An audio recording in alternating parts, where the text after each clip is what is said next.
Выборы правления крымско-татарского землячества в Киеве завершились скандалом. За заранее утвержденных кандидатов голосовали безальтернативным единым пакетом. Это первый конфликт в землячестве. Его связывают с решением Милли Меджлиса создать региональную структуру в Киеве под бизнесмена Аслану Умерова, которую уже называют возможным преемником Мустафы Джемилева. С подробностями наш киевский корреспондент Рустем Халилов.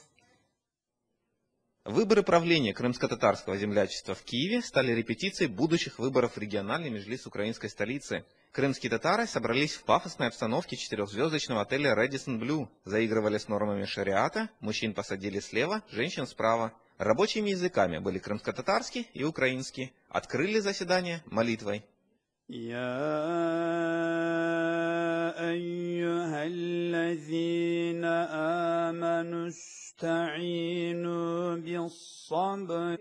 Разногласия начались из-за вида голосования. Вместо тайного голосования будущих руководителей нынешнее руководство предложило выбирать открыто. Председатель землячества бизнесмен Аслан Умеров назвал оппонентов интриганами. Мы здесь одна община, один народ. Что нам здесь делать? Здесь не нужно игр. Абдураман Бей, я снова хочу сказать. Спасибо. Сядь, пожалуйста, на место. Ты, кажется, не понимаешь человеческого языка. Не занимайся интригами. Сторонники тайных выборов оказались в меньшинстве. Так скільки там? 12? Он і кадан. 12 проголосували за таємне, пропозиція відхилена. Еще больше недоумения у некоторых участников собрания вызвала форма голосования. Крымским татарам Киева предложили безальтернативные выборы. За 5 кандидатов на 5 мест предложили голосовать одним пакетом. Все шло по таким традиционным комсомольским принципам организации, когда нельзя ничего изменить, все организаторы предрешили, что бы ты ни говорил, это, слушают, да. Альтернативным кандидатам даже не разрешили представить свою презентацию. Вибачте, але це профанація. Коли люди, які хочуть щось зробити, їм не дають навіть висловитись. 5 хвилин презентації, яку можна було показати, і це не проблемно в сучасних технічних умовах її показати.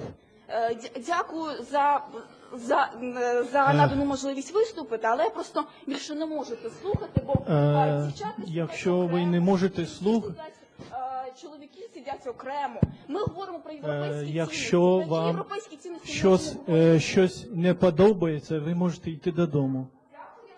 Ідіть додому. Другое.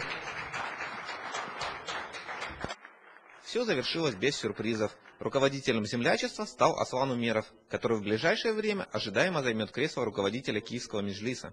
В рамках нашей программы мы сказали нашим братьям: если хотите что-то предложить, если у вас есть инициативы, добро пожаловать, приходите на собрание, предложите свои проекты. Если они будут полезны нашей вере, нашему народу, нашей родине, мы обязательно вас поддержим. Оставшимся за бортом протеже братьев Умеровых предложил больше работать. Те, кто хочет работать в единстве, служить, пусть приходят, и мы будем работать сообща. Проигравшее меньшинство согласилось с результатами. Вот мы пришли своей инициативной группой на выборы для того, чтобы что-то сделать для крымских татар, проживающих в Киеве. Хотели поучаствовать, не получилось. Но мы все равно будем продолжать делать то, что считаем полезным. Для кого-то сборы закончились новыми знакомствами, а кому-то напомнили далекое прошлое, которое имеет все шансы стать настоящим во время выборов Киевского меджлиса. Рустем Халилов, Тарас Грицков, Заман, АТР.